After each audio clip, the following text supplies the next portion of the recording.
Hello everyone, I'm Marina and it's Sakramel School. Today we've got trashy, thick nails. Just keep watching. Now I bring to your attention these long, natural nails. That is a real-life example of what your nails will look like if you keep growing them. But it's not the worst scenario. Remember those nails from the Guinness Book of Records, which were curling and twisted badly? These particular nails are surprisingly not curved. So these look more or less decent. My model did this manicure and the coating herself, and I must admit that she did a good job. Because it's pretty hard to align such long natural nails. So one hand turned out a bit uneven, and the other one looks completely fine. Now let's give these nails a glow up. I managed to talk to my model into a different shape, because an almond shape will look the best on this length.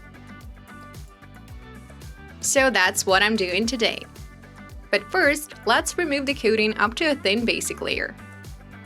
Note that at this point we may keep some material on the free edge to lift it up a little bit.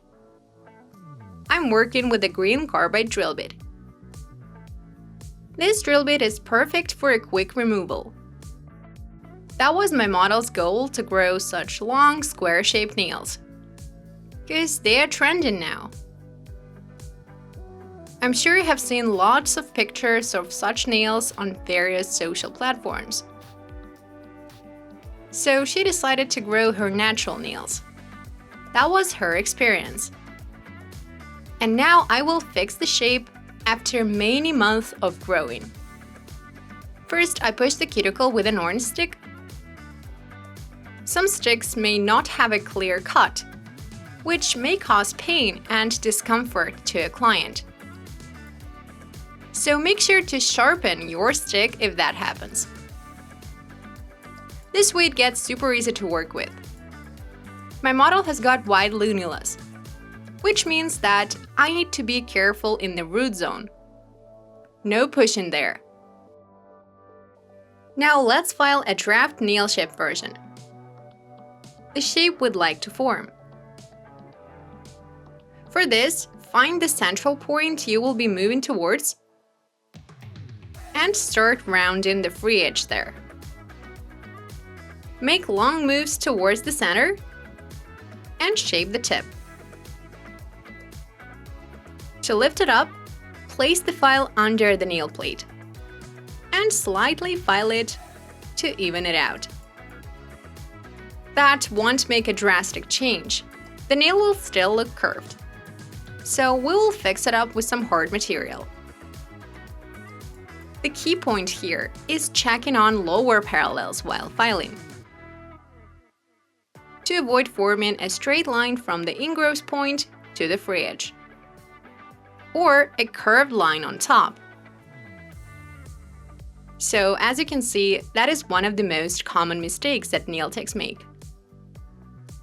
So to do it the right way, filing lower parallels, make sure to turn the finger.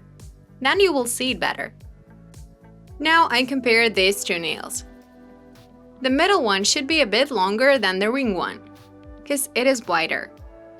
Moving on to the manicure, a combined technique. The model's skin is thin, there is little cuticle and pterygium, so the combined manicure will be the best choice here. I clean up the pterygium with a flame drill bit. This one is 0.21 in diameter. It is rather thin, so I can easily get under the cuticle and in the side sinuses. Use a red one on thin cuticles.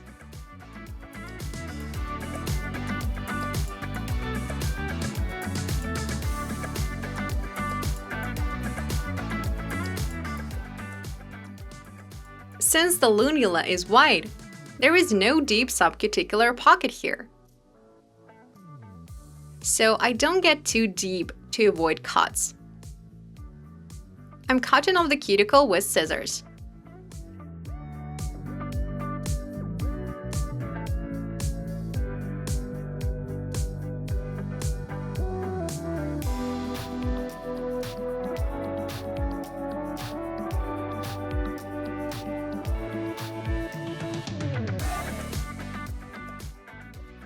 I'm checking in with my model to see if that hurts, and carefully proceed with the cut. Done with the manicure. Now I degrease it, thoroughly remove all the dust, and apply adhesive products.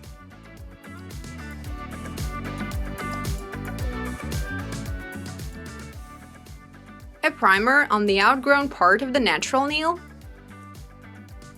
There is no need for it on the free edge, because there is some previous coating left, and it actually lasted perfectly throughout wearing.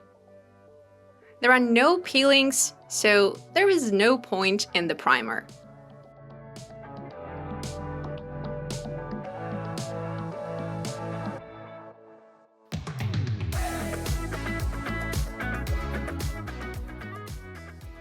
I go with a rubber base coat first, apply a thin layer and sand it to cure for 30 seconds.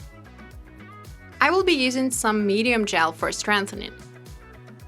Acrygel will do too, to lift up the curved tip. I cover up the nail, then put a drop on the apex and align it with the brush.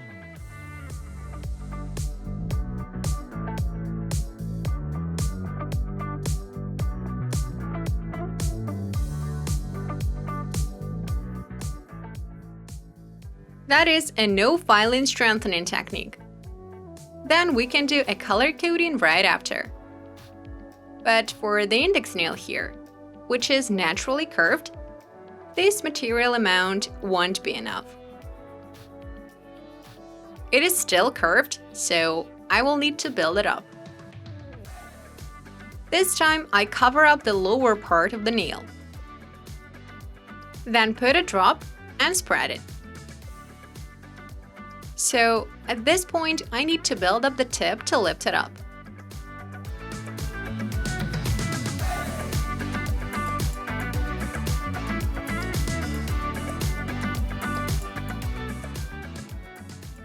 I turn the hand over and check if it flows to the tip, not towards the center, since otherwise this step will be pointless. Now look. Due to filing the shape, the nails look totally different. They are not as thick as they used to be. And now we can simply strengthen the rest of the nails. There is a crack and a missing parallel on the thumb. So I will build it up with some jelly gel.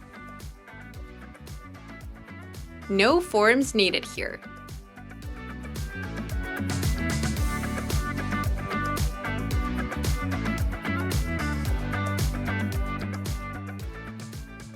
It takes 2 steps. First, I build up the tip and then cover up the nail plate. You can work either way. Both techniques will do.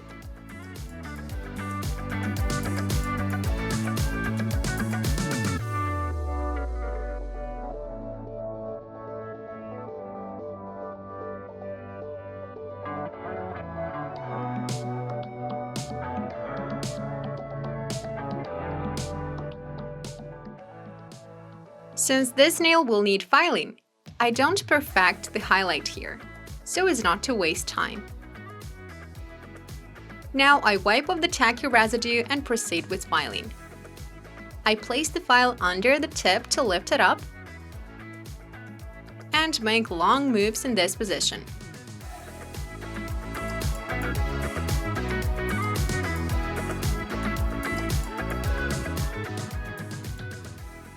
Make sure there's a straight line from the ingross point to the free edge. And then we can get the shape together with the same file.